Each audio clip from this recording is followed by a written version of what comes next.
Wow. I definitely should have grabbed a drink for this, but I did not. We're going to see how it goes. Hi, everyone. Welcome back. Today, I'm going to take you through my entire complete in-box Super Nintendo collection. So, a very brief history for me on the Super Nintendo. It's not a system I grew up with. I was a Sega Genesis kid. However, not long after I got my Nintendo 64, my sister at the time had a Super Nintendo Junior, and she gifted that to me, and I was able to play all the games that we had, some of which are in this pile.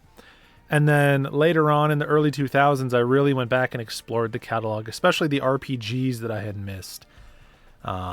Stuff like, well, you know what? I don't even say stuff like, because again, we'll get to it because they're back there in that pile. So, everything here is complete.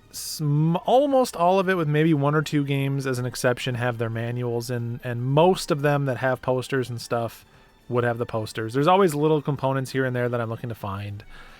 Trays that I'm missing, stuff like that. But we'll go through it together and you'll see. So, these aren't in any particular order. They're like kind of loosely alphabetical because I grabbed them in stacks, but they're mostly random. First up here, we've got a nice copy of Yoshi's Island.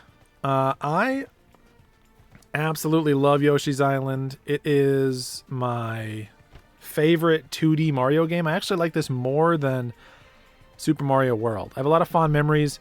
My fiance and I played this together over a decade ago, and had a good time playing it together. Although realistically, she's not really that big of a fan, but I loved it a lot, and I think it's kind of the gold standard for visually 2D platformers at the time, but also, I just think it's kind of like expanded on what Super Mario World does well. Love that game. Next up here we have Super Mario All-Stars. I mean, pretty much everybody's guaranteed to have a copy of Super Mario All-Stars in their Super Nintendo library. Great set of well-known games.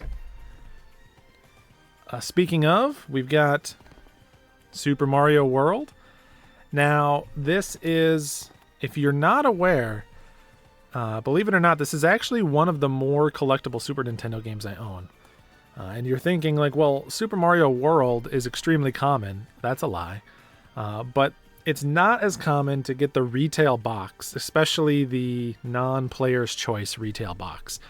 Everyone got this as a pack-in with their Super Nintendo, and so no one had the box, which means that actually buying a copy like this off the shelf was very uncommon. So as a result, this is pretty pricey, pretty sought after.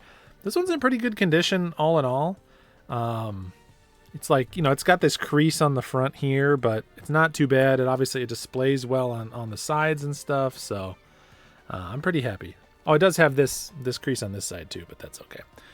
Especially because I paid well below what that goes for now, because as with everything in my collection, pretty much, I bought it a long time ago before it got really expensive. Next up here, Sonic Blast Man 2. This is a Taito beat 'em up. I'm not actually a big beat 'em up fan, however, Sonic Blast Man 2 is one that I do really like.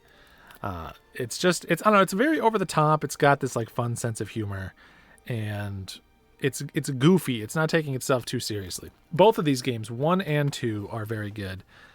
I actually bought this game back in like 2005 or something, and it was completely on a whim. I think I asked the employee at Game Crazy, like, do you recommend anything? And he recommended like Jurassic Park and Sonic Blast Man 2. So we grabbed Sonic Blast Man 2. And this is not sealed, if it was not clear. It's got the plastic still on it, but this one side is cut open. Another great game, Pilot Wings. Not my favorite Pilot Wings game. That would go to Pilot Wings Resort on 3DS. And then after that, it's probably Pilot Wings 64. But I think Pilot Wings, in any incarnation, is a good time. Very relaxing, very fun, and obviously a great demonstration piece for the console, for the Mode 7, stuff like that. Start grabbing off this stack. Wario's Woods. You can tell that doesn't have a tray in there. Probably should. That's a fun puzzle game. Not one that I play too often, but maybe I should go back and revisit. I'm not a massive like match style puzzle game person. Got UN Squadron. Great scrolling shoot 'em up. Very difficult. I've not been able to make my way all the way through this game, but I feel like this is sort of the this is one of the more common shoot 'em ups on the Super Nintendo. Pretty good game. Next up, Uniracers.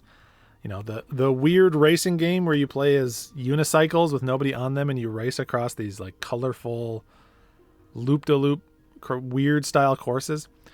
This game is both fun and terrible. Like, I don't know. It is a lot of fun, but it's also just like, it's kind of hard to know what's going on. I'll tell you this, a tip for Uniracers is pay attention to the color and the pattern of the ground. That will tell you a lot of what's happening in the track.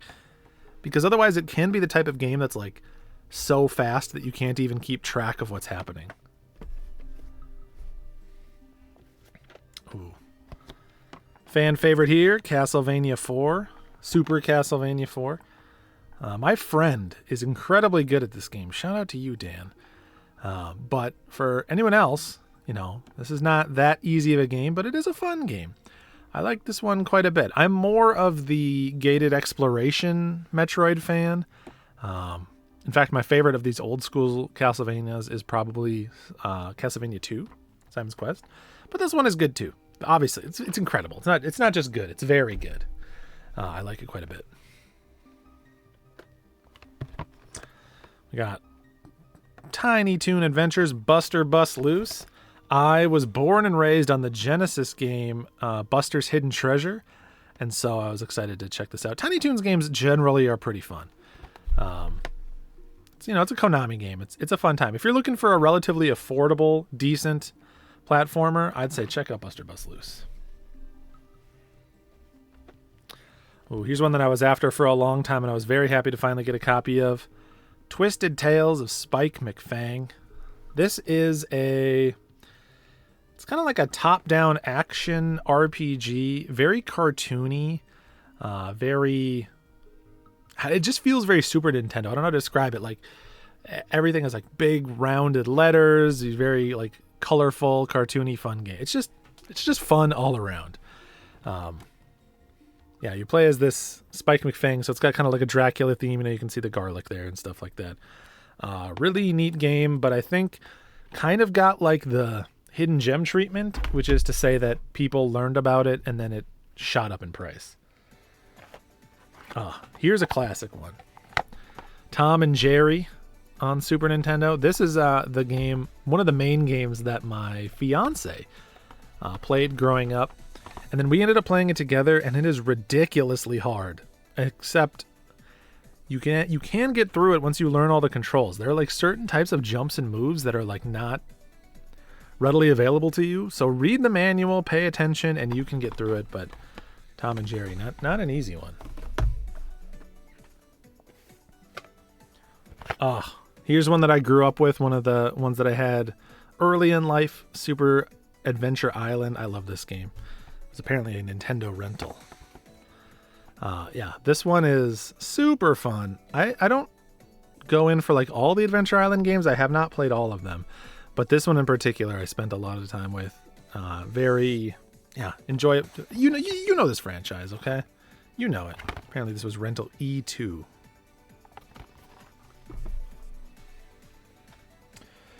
Let's start grabbing from over here. X-Men Mutant Apocalypse. Honestly, I'm not that big of a fan of this game. I know that it has its defenders. People like it. It is Capcom, but I've yet to find an X-Men game that really resonated with me. I want one, but I haven't found one. Now, I'm not like a huge X-Men kid. I did watch the cartoon in the 90s a bit, but I was never like serious about it. I never owned any of the action figures or anything, except for maybe like a Wolverine figure or something. So maybe I'm just not the right market for this game, but it was not my all-time favorite. One of my all-time favorites and one of my childhood games, though. Super Ghouls and Ghosts. This is almost a perfect game. Like, for a game setting out to do what it wants to do, almost perfect. Visually, so cool. Tons of interesting enemies. Cool, like, varied levels that do different things, but still kind of all feel consistent. excellent music, perfect difficulty curve. It's just awesome. Now, you do have to play through the game twice to finish it. And it's hard enough to get through the one time, but yeah, I really love Super Ghouls and Ghosts. This is another one that I had growing up. In fact, this box is the one that I had growing up. Very few of the boxes here are my original boxes, but that one is one that I did still have, that I kept. A nice sun-faded copy of Street Fighter 2 Turbo. I never got into Street Fighter 2 like in its heyday, so I don't have quite the same reverence that other people do. I respect it for what it did, and I'm not upset when I play Street Fighter, but I feel like you're either the type of person that had a religious experience awakened by Street Fighter 2, or you didn't. I don't know. I was more... I had Mortal Kombat growing up on the Genesis, and even that I was not like in love with. I just think I'm just not a fighting game guy. Super Mario Kart. Oh, look at that box art though. Gosh, that's gorgeous. That is just lovely. Of all the Super Mario Kart games, maybe not my favorite. I think that it's fun. It did well at the time, but once they got out of the Mode 7 style visuals, things got a lot more interesting. The walls that are flat do throw me off. But, I mean, there's some great music in this game, and it did so much right out of the gate that, like, even though I like the 64 one more or Mario Kart 8 more, like, this game got us 85% of the way there. And then those things just finished it off. So, obviously love Super Mario Kart. Love a good kart racer. We've got... Oh, this is an interesting one. This is a homebrew, I guess, or just like an after the life cycle of the system release, Sydney Hunter and the Caverns of Death. This is done by Collector Vision Games. And this one looks cool. I have not checked it out yet. I got it back in, I don't know, well, I guess probably 2017. So I've had it for a while. I meant to play it when it came out, and then I got distracted. And here I am still distracted 7 years later. But yeah, neat one. I think that's the only like unofficial release that we're going to see. There might be one or two more. All right. Got a copy of Wing Commander. Honestly, not a game that I have spent much time with. Any of these Wing Commander games. I don't even remember where I got this, if I'm being perfectly honest. It was probably cheap, or I got it like with some other games or something. But I need to give that series like its fair shake. I've been dogging Wing Commander. It deserves better. One of the best games ever made. Super Metroid. I literally have nothing bad to say about this game. I think it's a 10 out of 10 for sure. Like, I can't imagine. Now, this game didn't invent a genre, obviously, but like gated exploration or Metroidvania being so new, getting so much right out of the gate. The atmosphere in this game is incredible. The soundtrack is incredible. So much fun, so much variety. It's fun on every replay. It's just good every time. Absolutely love Super Metroid. Look at that iconic artwork. Man, that's good. And you'll notice that a lot of my games are not in like perfect condition.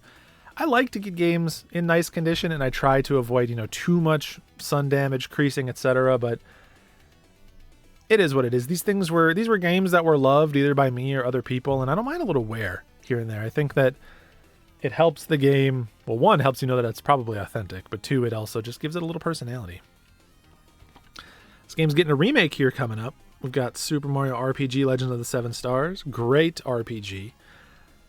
Turn-based with action commands, so lots of fun. And all in all, definitely recommend this. Although, again, if you're going to play it, probably the Switch re-release is going to be the way to play. Oh, another thing about this, you'll notice that some of my games have box protectors, some don't. I've never bought box protectors for my games, but sometimes when you order them from eBay or you get other games, the seller will include a box protector.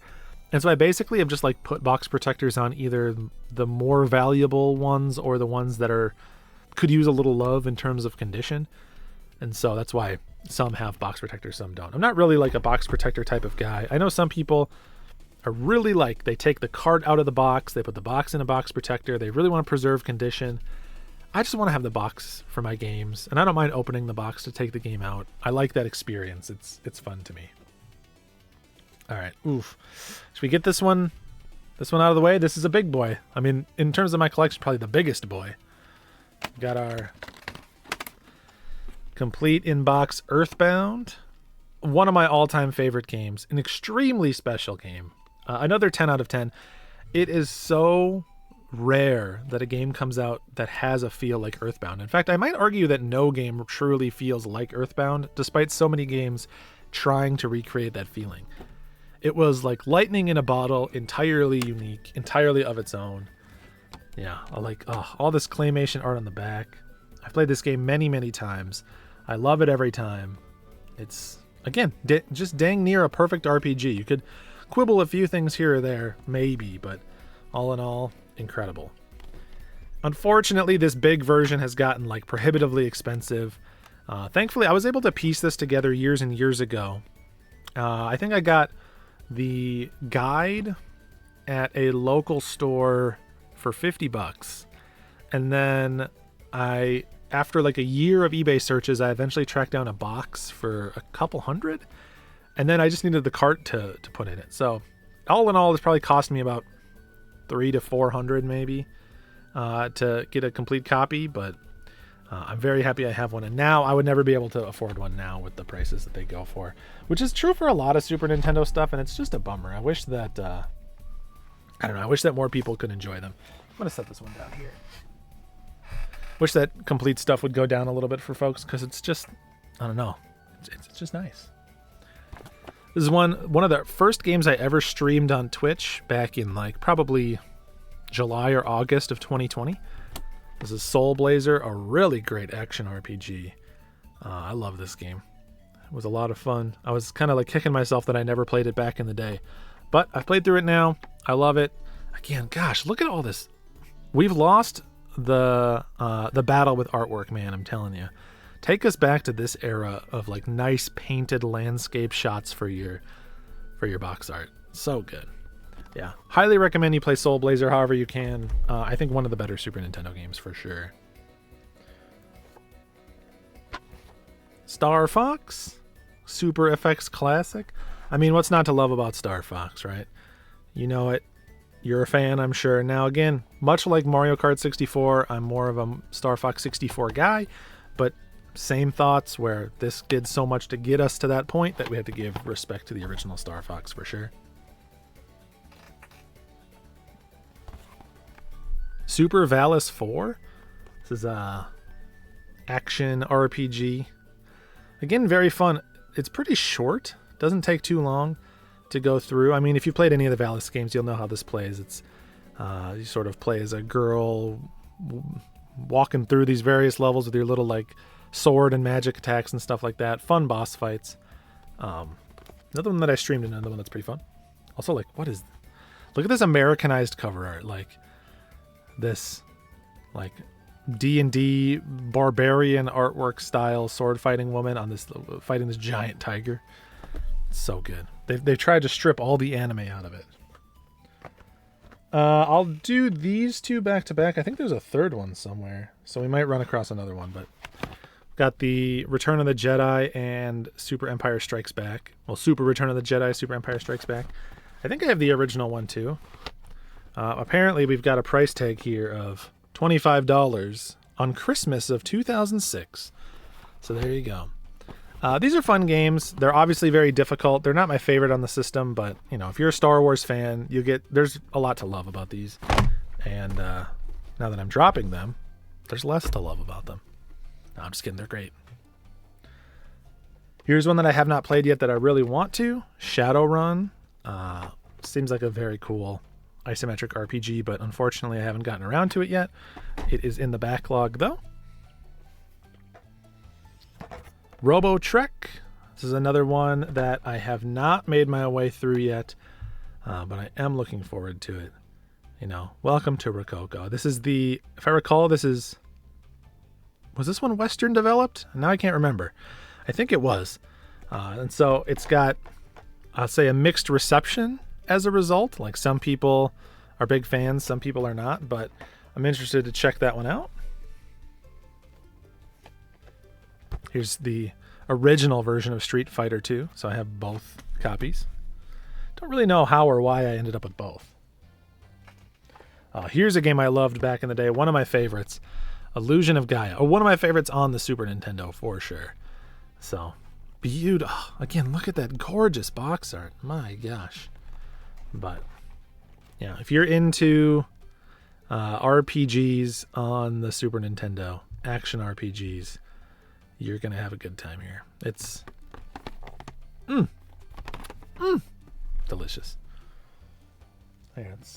We'll get this one out of the way. Here's the last Super Star Wars. I told you I had all three. And we've got Super Punch-Out, a game that I had not actually played until recently, and now I think this might be my favorite Punch-Out game.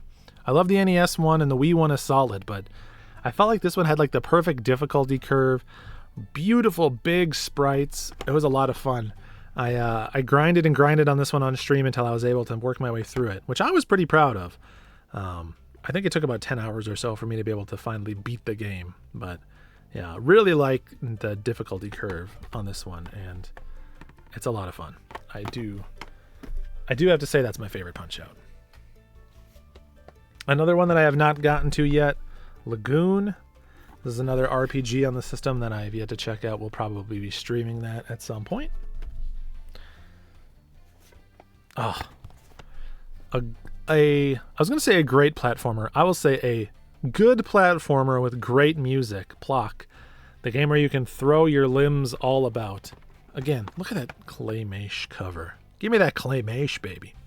But yeah, this is an enjoyable little 2D platformer. If you're looking for something, you know, if you want to venture away from the Marios and such, give Plock a shot. It's not perfect, but it's got a lot of heart.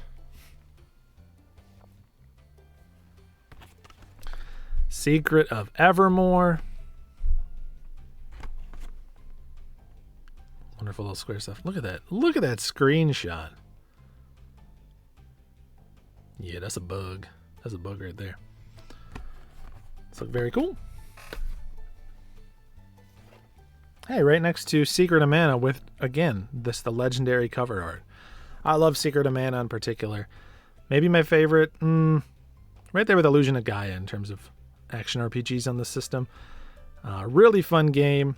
I like the action combat system where it has the percentage meter, so you're rewarded for holding back in terms of attacks. And yeah, it's just good stuff. Apparently, if you could see that, apparently I paid $84. Oh, that's not going to come through on camera. That sticker says $84, so maybe that's what I paid for it at some point. Let's get the other big box out of the way. Another game that I grew up with when I did get my sister's Super Nintendo. Mario Paint. Very cool game. Very fun. I used to have the mouse and the mouse pad. They got lost at some point in like a move or something, even though I haven't moved that many times in my life.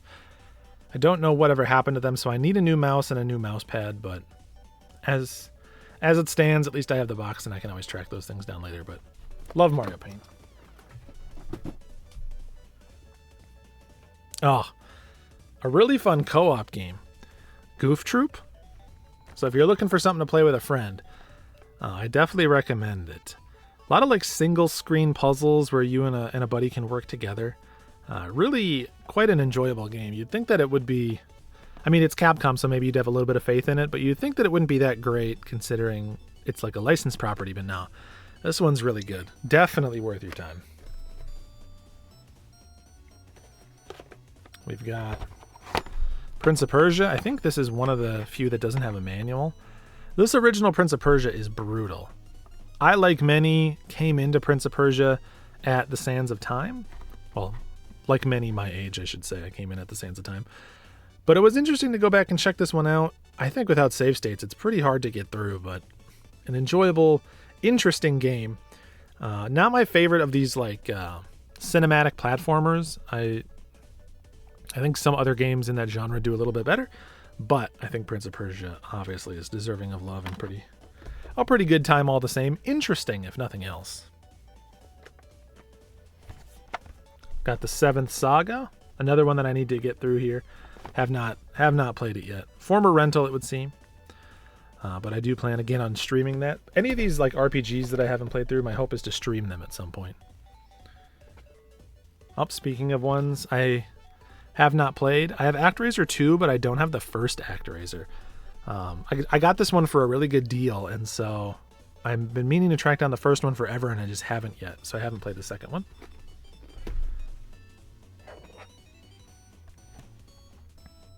Blazion, the Bio-Cyborg Challenge. This is a side-scrolling shooter. It's solid. I mean, you don't have that many opportunities for side-scrolling shooters on the Super Nintendo. You've got, like, UN Squadron, you've got Blazion, you've got Biometal, and, like, Darius, and a couple others. So, kind of take what you can get, but yeah, fun game. I mean, most scrolling shooters, at least for me, I enjoy them, so my standards are pretty low. Speaking of, Darius Twin, another. I like the Darius series quite a bit. I like the robotic aquatic theme that they have going on. This is one that I've popped in many times actually. Usually, if I'm playing Super Nintendo and I want something to just poke at, I'll play a little bit of Darius because I don't know. It's comfy. It's familiar to me.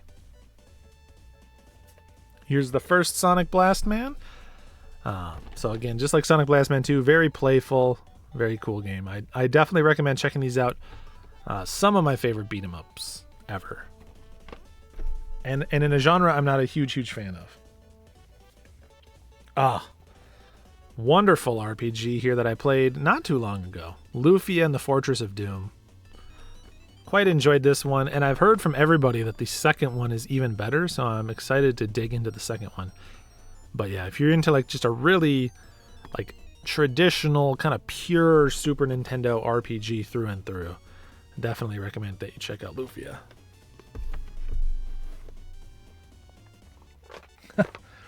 Kablooey, this is like a weird puzzle game, one that I had growing up and I sucked at, but I kind of have a soft spot for. I still suck at it. But yeah, it's kind of this like bomb grid based type of puzzler. Just, yeah, I don't know, odd one. We've got Kendo Rage, another side-scrolling action game, you know, Valis style. Ooh. Here's a big one. Chrono Trigger. Nice. Complete in-box copy of what for a long time was my favorite game ever. It's my favorite RPG ever. It's right up there with Final Fantasy IX, Earthbound, Final Fantasy X. There's probably a handful of others, Chrono Cross. But yeah, nothing that I need to say about a legendary RPG like this that you haven't heard elsewhere. Just an incredible game, top to bottom. I was happy to finally get a complete copy. That was actually, took me a long time to track that one down. Got Mega Man X, pretty much a perfect game, 10 out of 10, no notes. This is my favorite Mega Man game by far. I think that it's like the perfect balance of like action and exploration. I mean, don't get me wrong, I love the NES games and I love the later X games up through like X5. But I think Mega Man X is just kind of like everything you want in a Mega Man game. Always chasing the feeling of Mega Man X. We've got Final Fight 3. Again, this is actually the only Final Fight that I have. This is another one. I got this one at the same time that I got Sonic Blast Man. I got it from Game Crazy back in the mid-2000s. So way before it ever did its current price thing. And I think this is maybe not everyone's favorite game. Again, I find it to be pretty good because I'm not like a huge beat 'em up guy. So I enjoyed it, but maybe others know a little bit more about it than I would. Good Music, the game, Final Fantasy Mystic Quest. The RPG designed as a starter RPG with music that goes so freaking hard. I mean, the game is fine. It is what it is. I played this one back in the mid-2000s and had my fun with it, but yeah, I don't think it's breaking any records in terms of Final Fantasies or quality of Final Fantasies, but it is, it kind of is what it is. Link to the Past, probably in my top 2 or 3 Legend of Zelda games, maybe after like Link's Awakening and Ocarina of Time. Like this is again a 10 out of 10 game. The world, the atmosphere, just the sense of exploration, that introduction in like the stormy night when you leave your hut and go to the castle sets such a tone for the rest of the game. There's so much to find and do. I love all the dungeons and puzzles. It's a Link to the Past. You know. Lion King, heck yeah. Love these games. Again, I played the the Genesis one a lot, but nice to have this copy too. I think that maybe this was one that my fiance had. We'll do these as a set of 3. We've got Donkey Kong Country, Donkey Kong Country 2, and would you believe it, Donkey Kong Country 3. These are definitely my fiance's games in terms of like passion. She loves the Donkey Kong Country games. I love the soundtracks, and I do think that they're, great games. I really don't have much complaint about them. These just weren't the games that I grew up on, and so I find them to be very fun, but not like life-changing. But I mean, they're also life-changing. Let's be real. They're so good. So all 3 of those. No, Donkey Kong Country's awesome. Breath of Fire, another great Super Nintendo RPG. Love the like comic book style on the back there. I played actually the Game Boy Advance version, not this version initially, but I had a lot of fun with it. It's pretty good. We'll do these as a set together as well. Final Fantasy 2 and 3. I still remember I won an auction on eBay. One of the first auctions I ever won 15 years ago or something. I think I got both of these for 160. So 80 a piece, which is a great deal by today's standards. 3 is one of my all-time favorite RPGs ever. 6 is one of my all-time favorite RPGs ever. And 2/4 is also incredible. Again, you can't go wrong with either of these. Classics in every sense of the word. And definitely must own, must plays for Super Nintendo. F-Zero, the prequel to F-Zero 99. And a fun racer. Gets more fun when you add 98 other players, but I liked it. Here's one that I have a soft spot for that I think most people do not enjoy. Draken. This is a very like Western feeling, very kind of obtuse RPG. It's got this like weird combat system where people kind of just like aimlessly run around and do stuff. It's hard to describe and it's hard to play, but once you learn the systems and really appreciate like the visuals of it, I think this game's a lot of fun. And usually pretty affordable. If you're looking for RPGs on the Super Nintendo, this one is definitely like one of the more obtainable ones. All right, 3 games left. First up, Michael Jordan Chaos in the Windy City. The Michael Jordan themed action platformer, which is actually pretty good. This is another one that I've streamed, and it's just, I mean, what is there to say about it, right? It is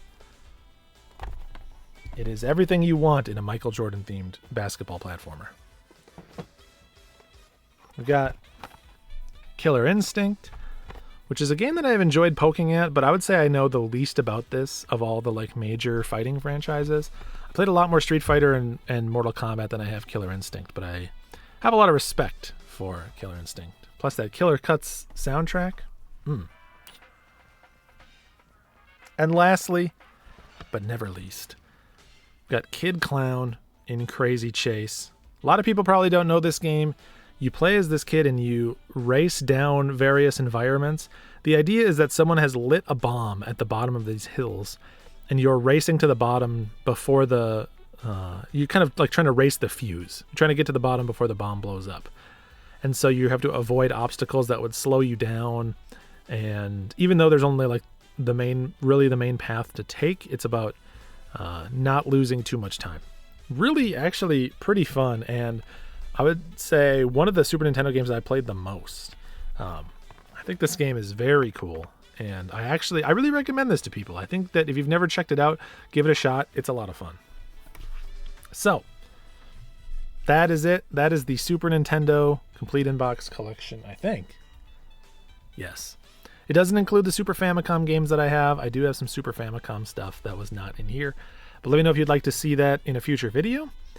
And I think we did pretty good, right? About a half an hour to get through that collection. Maybe we went a little fast. If you want to know any more specific details on a game that I talked about, just let me know. I'm happy to share more. I just didn't want this video to be 2 hours long. So yeah, love the Super Nintendo. Still, I would say 100 games on my wish list, probably a huge wish list. So the collection's not nearly done. I'm looking forward to more, but thank you so much for hanging out. I will see you in the next one. Peace.